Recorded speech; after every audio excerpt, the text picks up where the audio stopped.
let's go over your homework. Alright, on page 125, you have thought provoker number 3, so let's go over that one first. James is on his school's basketball team. During the season, he consumes an average of 2,400 calories a day. If James suffered from an injury that prevented him from completing the season, should he still continue to consume the same amount of calories? And explain why. Alright, he should not continue to eat the same amount of calories. Why?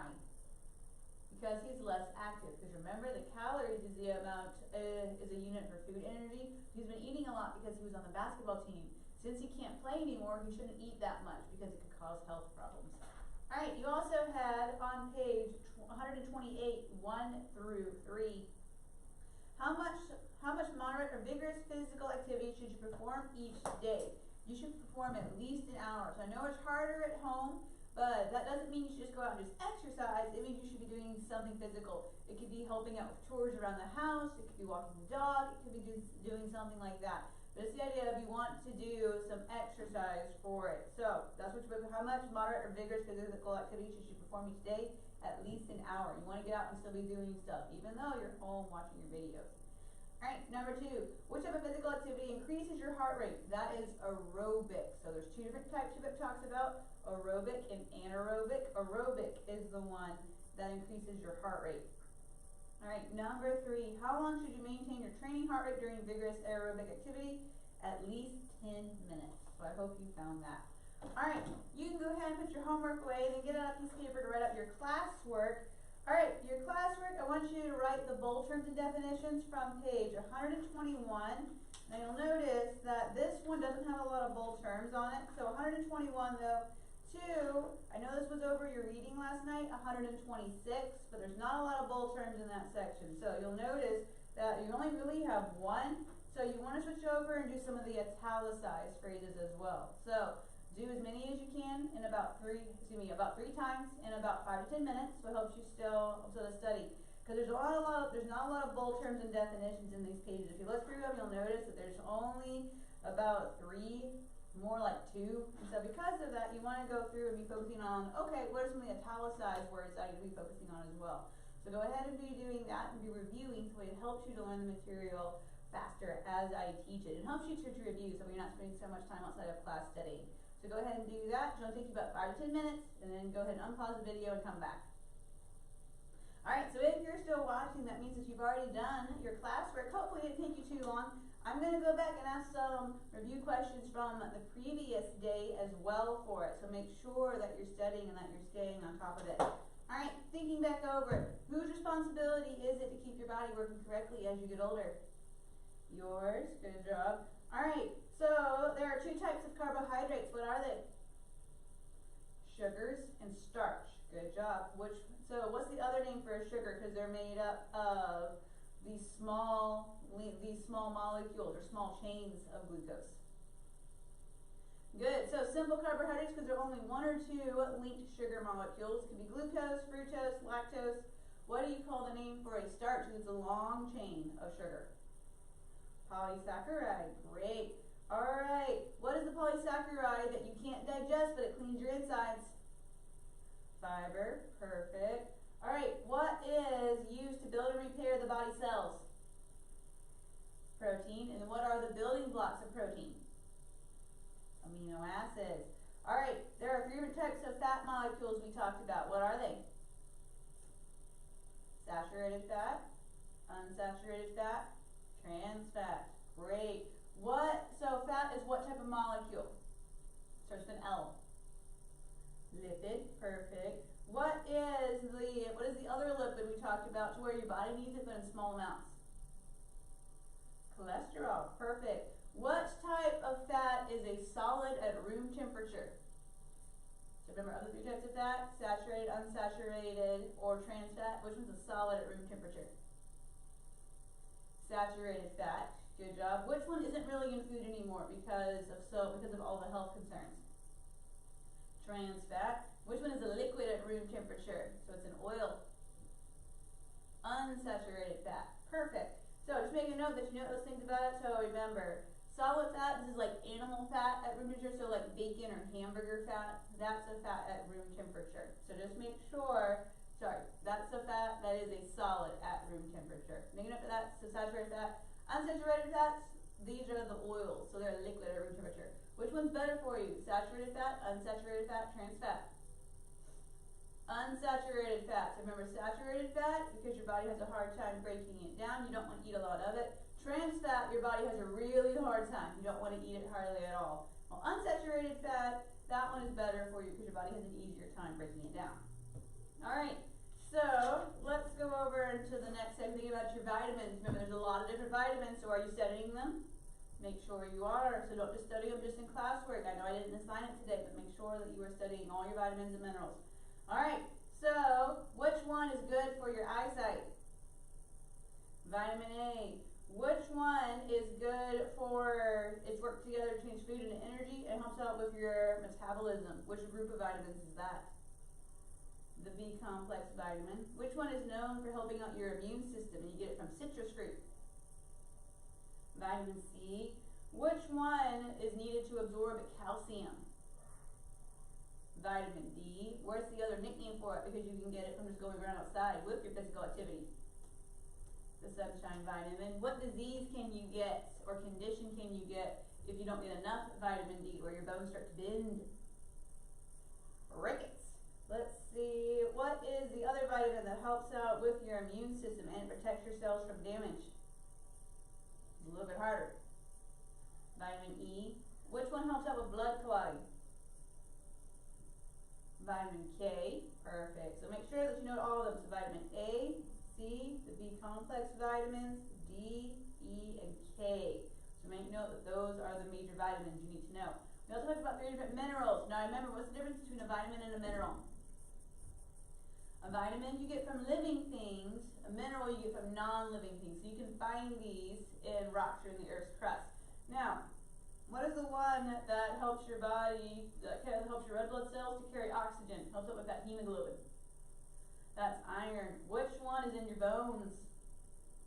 Calcium. Which one helps your muscles to move correctly and it helps out the water balance of your cells? Potassium. So just make a note though, when we talked about sodium yesterday, potassium's the one in your book, so that's going to be one to note that one in particular for quizzes and tests. Alright, so we talked about all of the vitamins, talked about the major nutrients, we talked about the minerals. Make sure you're still studying them, staying on top of them. Alright, what's the liquid that you need to drink so that way you can have fluid on the inside of your body? Water. Good job. So remember, you want to drink about 6 to 8 cups a day, so it is very important that you're drinking water. Alright, what is the food unit that we use in health class, or I guess in nutrients class, if you want to be like a nutritionist? A calorie, does it have a capital C or a lowercase c? Capital C. So if it's capital C, how many little c's are on the inside of it? Do you remember? I talked about this yesterday. 1,000. So it's a kilocalorie, or capital C for it. Alright, what do we call your lowest rate of metabolism? It's 3 words. Basal metabolic rate. So make a note for that. So basal metabolic rate. Alright. So some of your class, so going over some of the classwork now, the italicized phrases that you need to know. Some of them I've already talked about.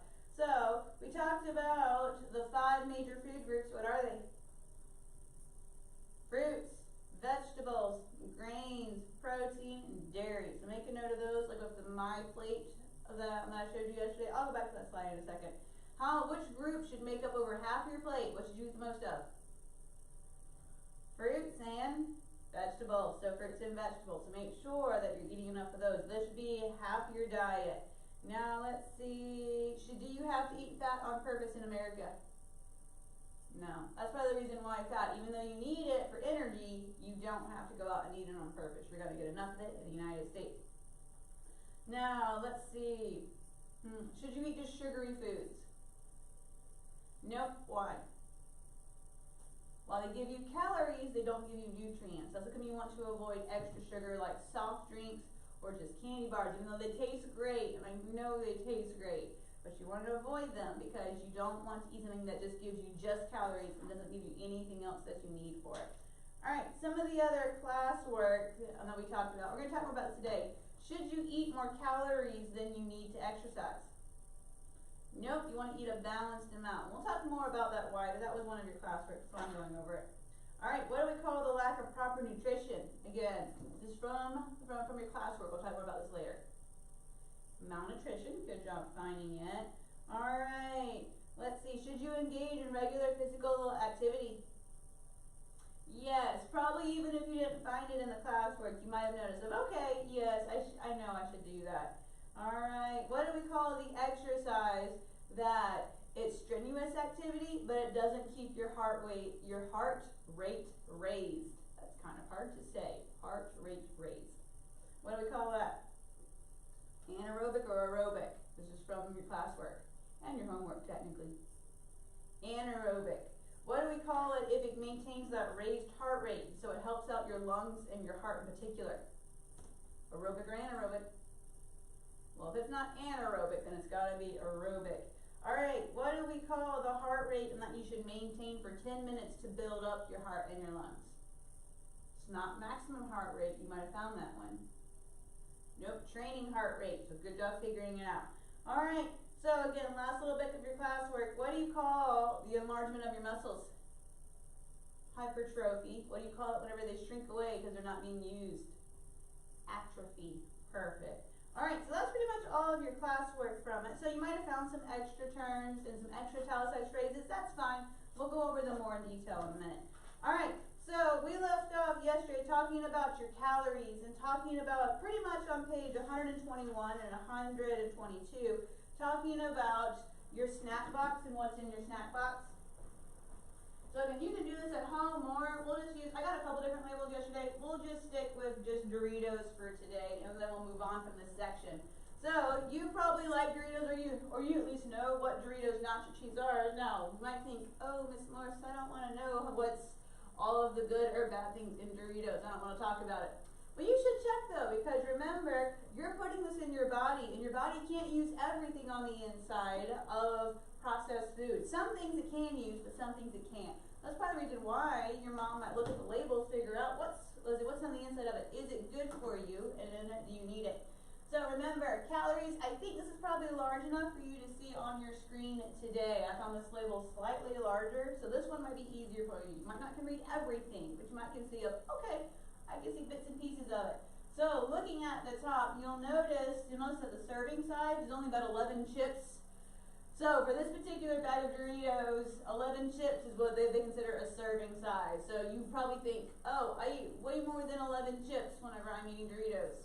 Well, then that means like if you eat 22, because that's double, you need to double all of the amounts that you got from it. Alright, so it points out total fat, 12%. Now remember, the percent is how much of it for your daily value. Now remember, what's the average that a lot of people estimate based off of? What's the amount? How many calories? 2,000. So a lot of cases it tells you down here as well, you might can see it, where it says the daily percent value is based on a 2,000 calorie diet. So total fat, 8 grams, 12% of total fat of this 2,000 calorie diet. So it's telling you that, hey, you're getting 12% of your total fat intake just from eating 11 Doritos. So that's how come you have to decide, okay, do I really need to eat this, or should I eat something else? Now you'll notice, okay, trans fat. Does it have trans fat? You might can read it. You can't, it's okay. It says 0 next to it, so that's good. A lot of your processed foods doesn't have trans fat anymore, but they still put it on the label just to let you know. You notice it has a lot of sodium, so 210 milligrams, that's 9% of the total amount of sodium that you need to eat for a $2,000, sorry, I keep saying $2,000, 2,000 calorie diet. So again, you got to be careful in America because we get a lot of sodium already. Let's see, you'll notice total carbohydrates, so 16 grams, 5% of your total daily intake. So okay, that's okay. You probably need more carbohydrates. Dietary fiber, 1 gram. Yay, 4% of the total amount of fiber you should be getting. You get 4% from Doritos. Protein, 2 grams. Okay, that's okay. There's better things to eat for protein, but at least you're getting 2 grams. And also you notice this has a little bit of vitamin A, it has a little bit of vitamin C, and a little bit of vitamin B. So it has 2% vitamin A, so You need a lot more than 2% of your total amount of vitamin A. So you need 100% vitamin A, and you're only getting 2%. So you want to try to get 100% of all your nutrients and not 100% of the other not so good stuff. So that's part of the reason why we look at food labels. So it'll help us to see, okay, am I getting enough fiber or protein? That's probably what your parents are looking for mainly. But they might be looking for calcium or vitamin C or vitamin A or iron or other things like that as well.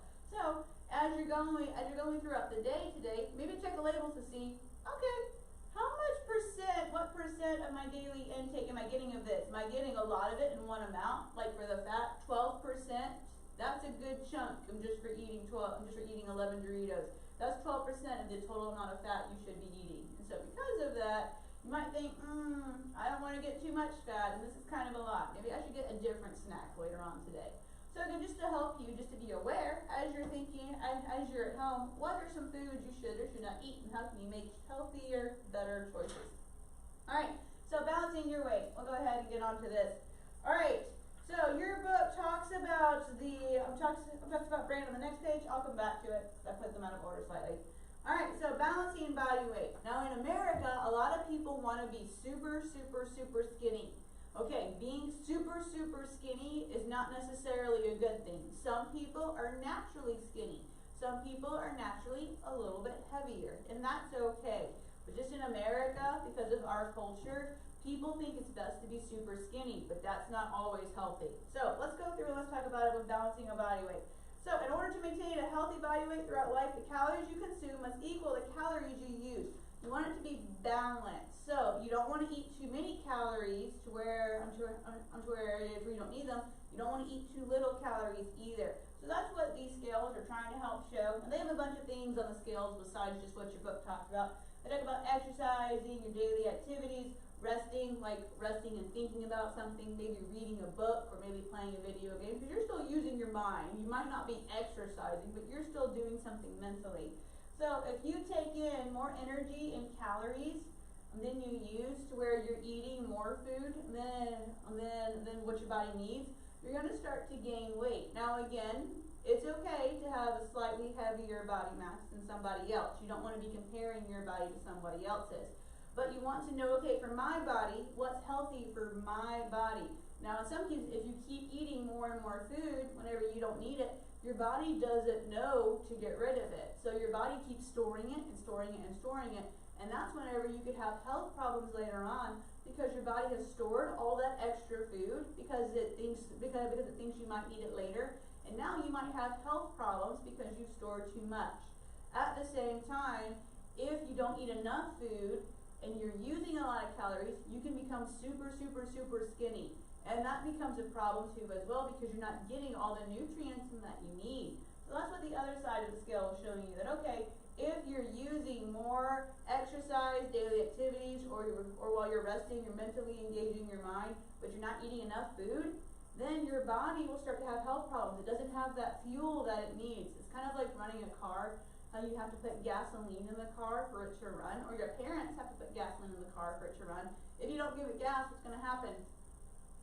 It's not going to run properly. It's just the same idea. If you don't give your body the nutrients or the food that it needs, it's not going to run properly. It's not going to run properly. We talked about this yesterday with calcium, with the minerals. Now remember, where does your body store calcium on the inside? Because your body also needs it in your blood, so not just in one specific section. Right? It stores it in your bones. So, since you need calcium though in other places besides just your bones, if you don't have enough calcium, where's your body going to start stealing it from? Your bones. So your body will literally take the calcium out of your bones to use it. If it does that over and over and over again, your bones can become really brittle and really fragile, and they can start to break. So that's probably the reason why you gotta have that balance. You don't want to eat too much food because you don't want to have more calories than you need, because it can cause health problems because your body's storing it as fat. You don't want to eat too little calories, because then your body will not have the nutrients or the fuel it needs, and it's going to start to also having health problems. You want that balance. You want to figure out, okay, based on how much exercise and mental activity I'm doing, how much calories do I need? So, just make a note for that. That's part of the reason as to how come your book talks about health and talks about what you need to eat. So you'll know for you, what do you need to do? Now, everybody's body is a little bit different. So because of that, you have to look at your diet and your exercise and decide, hey, how much do I need? Alright, your book points out that in some cases people, they want to do fad diets or take diet pills to try to get rid of fat, because rather than just eating right, they would want to take a shortcut basically and do it in what they think is an easier way. But those in a lot of cases are dangerous and they'll hurt your body in the long run. Your book points out many diet pills rely on caffeine or harmful chemicals to increase your heart rate or to suppress your appetite. And so because of that, if you're just trying to do a diet unhealthily, or if you're taking the diet pills, then they can hurt your body in the long run. They might be making you lose fat, but they're not helping your body overall or causing other issues for it. Alright, look over on the next page. So malnutrition, make a note of that term. That's a lack of proper nutrition. It's caused by not eating enough of the right things. So this is sometimes we get this to where people, they don't eat enough vitamins or minerals. Excuse me, I gotta get tissue really quick.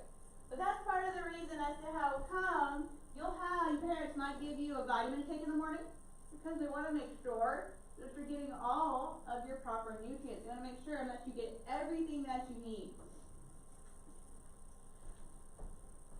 My little sister, she has to take an extra supplement of iron because she doesn't eat enough iron. Now remember, what does iron help out with? Transportation of oxygen, or the hemoglobin in your blood. And so because of that, she has to take basically an extra pill that has some extra iron on the inside of it. Because she doesn't eat a lot of foods that have iron on the inside, so she takes a different supplement to help put it on the inside. Whenever she gets cut though, because her blood can't transport the iron very well, she needs all the blood on the inside. A type of condition that can be caused whenever your blood doesn't carry oxygen is anemia. And so because of that, she has to be careful whenever she gets cut or whenever she's donating blood. Now, her blood will clot because it's not hemophilia. She has enough vitamin K. But because her blood has trouble carrying or transporting oxygen, she needs all the blood as much as possible. So whenever she tries to donate blood, she has a tendency to pass out just because her body has a hard time transporting oxygen on the inside. That's part of the reason as to how come you have to take vitamins typically in the morning, or you might know someone that has to take some extra supplements. That's because they're making sure they're getting all of the vitamins and minerals that they need. They need all the nutrients. So make a note of this, malnutrition. That's the lack of proper nutrition. It's caused by not eating enough of the right things. That's the reason why you want to develop good habits now of eating all your fruits and vegetables, eating your proper carbohydrates, eating protein, eating fiber, so you have all your nutrients on the inside, particularly now that you're a young teenager and your body is growing and changing. You want to make sure you're giving it all the stuff that it needs now to grow properly and to stay healthy. So, malnutrition though, that's lack of proper nutrition caused by not eating enough of the right things. Your book points out as well that your body weight does not necessarily reflect your health. If you're worried about, oh, I weigh so many pounds, you don't need to worry about that. Everyone's body is different, and so because of that, you want to talk to your parents or talk to your doctor to figure out, okay, is this a healthy weight for me? There are several things that affect your body weight. If you like to run around outside and exercise a lot, your muscles actually weigh more than the fat cells. So you might look at a scale and think, oh, well, I weigh a lot. Well, that might just be that might be just because of your muscles, not just because you have some extra fat tissue stored on your body. It's okay to have some fat stored in your body. Your body needs it for insulin to keep your body warm and for energy. So having some on your body is not a bad thing. But in America, unfortunately, people become a little bit over-stressed out and they want to be super skinny in a lot of cases, and that's not a good thing either. So just be sure to talk to your parents and to your doctor if you're worried about, are you being healthy or are you too fat, or do you have too much fat stored on your body, or are you too skinny, you don't have enough fat stored in your body. You need to talk to your parents before you start doing things to try to fix it. So typically though, as a young teenager, you need all the nutrients that you need, but you don't want to eat stuff that just gives you calories and not nutrients. So you want to stay away from foods like Doritos, and you want to stay away from cookies, sugars, soft drinks, because those give you calories, but they don't give you nutrients, so you want to eat good food. Your book points out as well, it might be helpful for you to remember to eat slowly, pay attention to how full you feel, and put down your fork when you are satisfied, as opposed to just keep eating, or to eat because you're bored. I know in a lot of cases, because you're just watching the videos, you might have a habit of just eating or snacking on something. Don't do that while you're watching your videos. You might not realize how much you've eaten, and so because of that, your body will start storing the extra calories as fat on the inside, and you don't want that. You want to make good, healthy choices, and you want to get the right amount of calories. Alright, so let's look over talking about the wheat now as well. So on page, wrong direction, on page 124. Alright, I'm going to read through this and follow along with me because there is important things in it. Alright, while attending the World's Fair in Vienna in 1873, Cadwallader Washburn, owner of the Minneapolis Milling Company, was introduced to white bread. He enjoyed it so much he hired Hungarian millers to return with him to Minnesota to teach Americans how to process white grains into flour. In the process of refining wheat into white flour, the bran, that's the tough coating of the outer kernels, make a note of what the bran is, and the germ, that's the embryo or the baby plant. So the embryo of the new wheat plant are removed, leaving behind only the endosperm. Remember, the endosperm is where the energy is stored on the inside of the seed. So they're taking everything else out besides the endosperm. By removing the bran, valuable vitamins, minerals such as the B vitamins and irons and fiber are removed. Removing the germ took away needed proteins and oils out of the flour. By the early 20th century, many Americans were using white flour, but they began suffering from malnutrition and health problems, including diseases caused by the lack of B vitamins. Although refined or white flour is now enriched with vitamins and minerals, it still lacks the fiber and protein contained in whole wheat flour, which includes all three parts of the wheat grain. When you choose the type of bread to eat, use the ingredients list to verify that the bread contains whole wheat. Lists can be deceiving. Some bread contains molasses or other ingredients to make it look darker whole wheat bread. Breads labeled as 100% wheat, 7-grain, or multigrain are usually not made with whole wheat. Make sure that the ingredient list includes whole wheat or whole grain. Even wheat flour usually means that white flour was used. So you might know what white flour or white bread is. That might be something that your mom might have around the house. Or your mom might have whole wheat bread. Now, that's part of the reason as to how come your parents might want to buy one type of bread over the other. White bread typically doesn't have the vitamins and minerals that you need on the inside because they use just the endosperm. That's why it's more of a white color. So the layers of the bran and the husk and the germ, those have all the vitamins and minerals, all the nutrients, the good part that you need from it. The endosperm area is just basically starch or carbohydrates.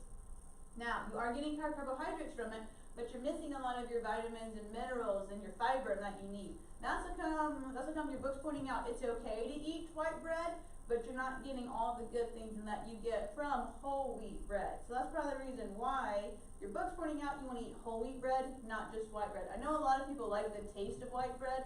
I don't personally, so I don't eat that type of bread, but I know a lot of other people that do. So because of that, if you're eating white bread, you got to be careful though, because you got to make sure you're getting it. You're getting your vitamins and your fiber and nutrients from other sources, because whole wheat bread is better for you. So that's all that's talking about. I did make a note of the bran and the germ, so make a note for it as well. And then make a note though that whole wheat bread is better for you. All right. So let's go over about activity for a healthy life. Now getting into this. Whoops. I keep skipping my slides. Alright, aerobic versus anaerobic. So a truly healthy body needs to engage in regular physical activity. So your book's pointing out you need about 1 hour of moderate to vigorous activity a day. So it doesn't mean just playing sports. That we associate doing exercises like running around, jogging, playing basketball. That doesn't necessarily just mean that. Your book points out you could do sweeping, vacuuming, mowing the lawn, gardening. That provides also a lot of the same benefits in moderate exercise. Getting tongue-tied this morning. So that way you can still be physically active and be using your body, but you're not doing something super strenuous. So your mom might have you do chores around the house, particularly while you're home this week. She might tell you while she's gone at work that she wants your room cleaned up, she wants the floor swept, she wants the dishes in the dishwasher, she wants you to weed the garden, or she wants you to take out and walk the dog. So she might give you a list of chores to do while she's gone, while you're home alone. Or maybe your proctor might tell you, okay, once you finish with life science, I need you to go do these chores while it's your sibling's turn on the computer. So that counts as part of your moderate physical activity. Now your parents might tell you to go outside and to go play at the end of the day because they're tired of you being trapped inside staring at screens. Okay, that also works. So if you're doing moderate to vigorous activity while you're playing around outside or maybe while you're doing chores, those types of things count as well. It's not just doing just PE like you think of it with school. So your book points out recreational activities like capture the flag, swimming and hiking, just taking a walk. All of those things can count as physical exercise. It's not just doing PE. Alright, so there's two different types of exercises that your book talks about. Make a note of them. Aerobic and anaerobic. Anaerobic, this is one to where it's physically straining, but it doesn't raise your heart continuously. So anaerobic activities, these are physical activities that usually require your strength and speed, but don't maintain a raised heart rate. So it's things like bowling, softball, surfing, weightlifting, wrestling, horseback riding, canoeing, tug of war, rock climbing, volleyball. Because you're not constantly using your heart over and over and over again to raise your heart rate, it's considered anaerobic. Now, you might think, okay, those things still make me tired. Oh yeah, no, they'll make you tired and they'll make you sore with your muscles because they're working them out, but it doesn't maintain that raised heart rate. Your heart's not beating at a fast speed the whole time. Even in volleyball, there's a lot of standing and just standing around waiting and then running around trying to hit the volleyball. Same thing with canoeing. You might be paddling, but then you can stop paddling and let the current carry you along. So it's not like it raises your heart rate the entire time. So because it doesn't raise your heart rate the entire time, we call it anaerobic. It has to do with using your heart and lungs for the aerobic one. That's why the aerobic one sounds like air or aerobic. Now remember, we don't say it like that. It's just aerobic and anaerobic. But that's probably the reason why aerobic, we call it that because it maintains your raised heart rate. Your heart's beating very quickly, and then you're taking in a lot of air over and over and over again.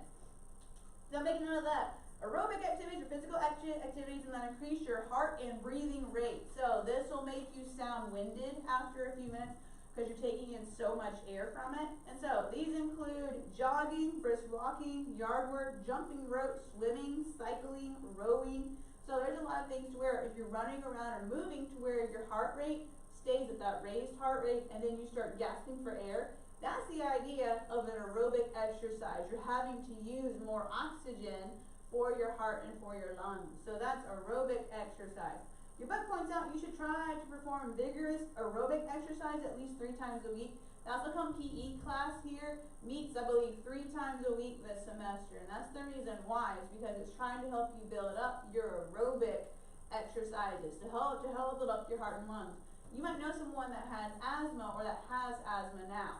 When I was younger, I had asthma. Thankfully, as I got older, my asthma has gone down. But that's one of the things the doctors told my mom, is they told my mom, make sure she goes out and she uses aerobic exercise.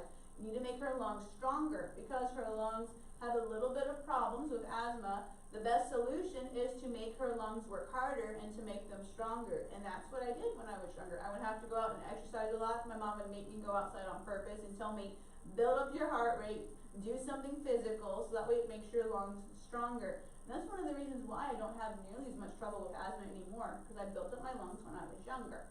Alright, so your book points out as well, you want to try to reach your training heart rate or your target heart rate. So make a note for that. There are several ways to find this, and once you get to your training heart rate, you want to keep it for 10 minutes. So, how to figure this out for you. Now again, I don't know all your ages. Move my chalk, hang on. But your book points out the simplest way to figure this out is to subtract your age from 220. So the simplest way to find your maximum heart rate is by subtracting your age from 220. So 220, we'll say most of you are 13, some of you might be 14 or 12 or 11, and that's okay. I'm just going to use 13. So 220 minus 13, I know this isn't math class, but what is that? 207. All right, and then your training heart rate, this is in beats per minute, is 70% or 80% of that amount. 70% of this, so 0.7 times 207 is 144.9. I think that might be right where the bar is. I'll move it over slightly. Nope, wrong direction. So 144.9 to the 0.8% of 207 is 165.6. So you want to have between about 145 to 166 beats per minute. That's the average, or that's the training heart rate that you want to shoot for if you're 13 years old. And of course, if you're 11 or 12, you can figure this out by subtracting your own age and then multiplying 0.7 or 0.8 by it. But that's your training the heart rate. That's how much your heart needs to beat per minute to make sure of, okay, am I building up enough exercise? Am I raising my heart rate enough to be able to build up that good aerobic exercise to make my heart and my lungs stronger? So make a note of that. So anaerobic, this is physical activity, but it doesn't maintain that raised heart rate. Aerobic, that's whenever it's physical activity, but it makes your heart and your lungs work harder. And you do that by using your training heart rate or your target heart rate. Alright, physical activity has both physical and mental benefits. So there's two different types of muscles that your book talks about with muscle benefits. So as you exercise, you can physically make your muscle cells, you can make them be stronger. So your muscles will actually start to grow. So in the first picture, that's hypertrophy. So hypertrophy is how you're technically supposed to say it. So hypertrophy. Now it looks like hypertrophy. Please don't say it like that. So hypertrophy. So just make a note for that. So hypertrophy and then atrophy.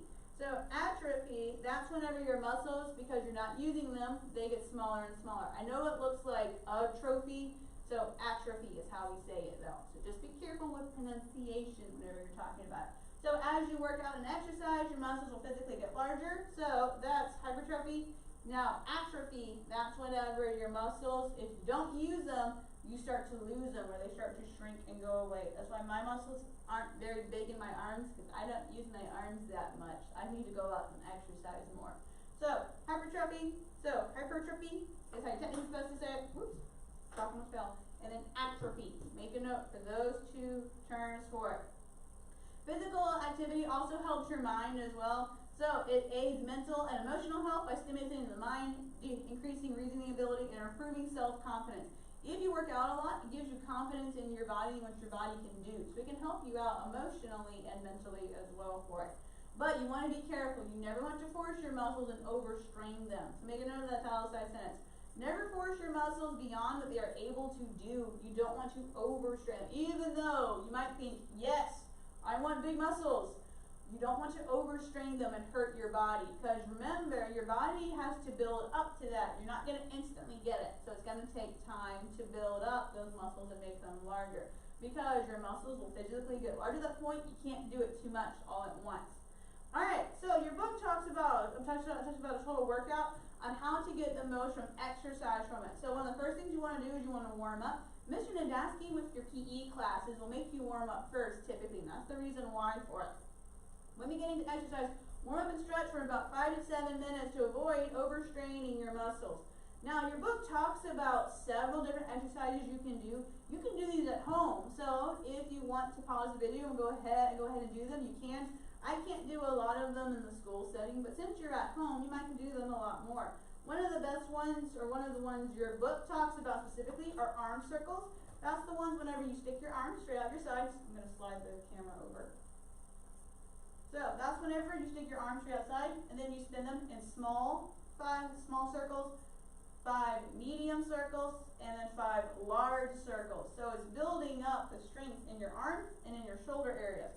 Your book points out you want to move them in circles, 5 small circles, 5 medium circles, and 5 large circles.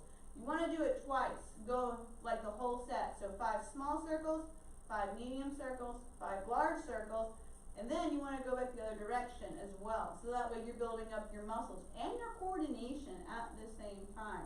So you might go ahead and do this one in your bedroom. Now your siblings and your parents might start looking at you wondering, what are you doing? And you can just tell them, it's okay, it's for life science, it's for science class, I'm exercising. It also might help you, since this is your first class you might be watching, it might be helping you to start mentally waking up, to exercise a little bit, to help your mind to wake up and your body to become more awake as well, instead of just sitting there or just sitting in front of the TV. It might help you do some exercises, take a break to help wake up your body and wake up your mind. Alright, your book points out though, whenever you have finished exercising though, you need to take 5 to 10 minutes to cool down. You might have gotten really bad muscle cramps maybe after the endurance run because you didn't stretch it out or cool down. That's part of the reason why. Now, it's normal for your muscles to be sore, but you don't want to overstrain them. That's part of the reason why you need to basically stretch out your muscles and work out the fact your body's been building up a lot of lactic acid in your muscles as you exercise, and you need to stretch that out or give your body a chance to get it taken out of your muscles. Alright, so to avoid muscle soreness, you should also stretch after you complete your aerobic exercises. Your book points out you want to walk around for about 2 minutes to help your heart rate and your body to cool down. And you also need to stretch out your muscles because you don't want them to be sore the next day. Your book points out one of the best ones are toe touches, calf stretches, and arm stretches. So your book is trying to show you how to do these. So the only one I can really do in the classroom setting is the arm stretch one. So that's the one where you reach your arm up and then bend your elbow to put your hand on your back. And then you use your other arm to grab it and then pull it towards your head. Now that doesn't mean you want to overstrain it. You don't want to hurt your shoulder muscle. Now I know your ball and socket muscle is the most freely movable joint in your body. But I have tendons and ligaments all in this section, and I don't want to accidentally break something by going too far. So again, it's not a contest to see how far can I move it. No, the idea is you just want to stretch your arm muscles. You're trying to stretch them out. So again, you just put your arm, you try to put your hand at about right here. Use your other arm to grab it and pull it towards your head. And again, it's not a contest. You don't want to see how far you can go. Same idea for the other one. So that's another really common one to help stretch it out as well for it. You can also do it this way. Your book points out as well. You can feel this one in your shoulder area. Now again, it's not a contest to see how far can you wrench it across. No, it's just to stretch out the muscles. You don't want to overstrain your shoulders and your arms and your body. So if you're doing these at home, don't become super competitive with it, okay? You want to make sure that you're just stretching it out comfortably. You don't want to overstrain it. If it starts to hurt really bad, no, don't do that. So you want to make sure that you're stretching properly. So again, you can do some of these exercises at home and stretches to help your body to wake up. And if you feel like, maybe I want to do these maybe after some exercise later to help me cool down, those are also good for you. Alright, last little bit for it. It's the top of the next page. So time for bed. You might be thinking, yes, I want to go back to bed. Nope, day's just started for most of you. So sleep. You want to get, as a young teenager, you need about 8 to 10 hours of sleep a night. Now, you might think, wow, that's a lot. You need some because your body is growing and changing on the inside. You need a lot of sleep and you need a lot of rest because your body is changing. Plus, as you're getting older, you need to rest your mind as well for it. So the human body cannot function without sleep. If you're not getting enough sleep, it can make you be emotional. This might be a reason. Now, typically this affects young ladies more than young gentlemen. But this might be a reason why ladies, you might get angry a lot and you're not sure why you get angry so much. Or you might start crying a lot and you're not sure why. This isn't that big of a deal, and I know it's not that big of a deal, but why am I so upset? It might be partly because you're not getting enough sleep at night. That means you need to put away the video game or the book or your cell phone or YouTube or whatever it is you're using and get some rest. Your body needs to sleep, so that way you can rest your body and then rest your mind as well. It can make you be very tired. If you're having trouble focusing on me and watching your video classes, it might be because you're not getting enough sleep and your brain's tired. So because of that, you decide, okay, I've been really tired at school lately and it's been really hard. Maybe I just need to get some more rest. Maybe I need to sleep more. Maybe I need to put away the video games like Minecraft or Fortnite or something like that and just get some extra rest just because I'm really tired at school and I'm getting really cranky. So maybe you need to decide that and decide, maybe I need to get some more rest. Alright, so your book points out though that most people in their preteen or early teen years need about 8 to 10 hours of sleep. So do make sure that you know that 8 to 10 hours of sleep, that's how much you need as a young teenager. So again, as you get older, you typically don't need as much, but for right now, you need 8 to 10 hours of sleep. You need a lot because your body's changing on the inside and it helps your mind as well. Alright, we'll go ahead and we'll stop there. Alright, your homework for tonight is to read pages 128 to pages 131. So page 128 to 131 Answer on page 128, the thought provoker, there's only one on page 128. And then on page 132, questions 1 through 5. So on page 128, the thought provoker, and on page 132, questions 1 through 5. Make sure you're studying. I know there's lots of terms and definitions now, so make sure you are studying over all of them so you're ready for any quizzes that are coming up over the next couple of days. So make sure you are studying and keeping your focus for it. Don't forget, your background paper will be due Monday, since that's the day you are supposed to be coming back to school, hopefully. So make sure you are having it done and that you're ready. You're ready for it in on Monday. So if you haven't worked on it a lot, make sure you go back and you work on it. Make sure you have it ready to be done. Alright, you have a great day.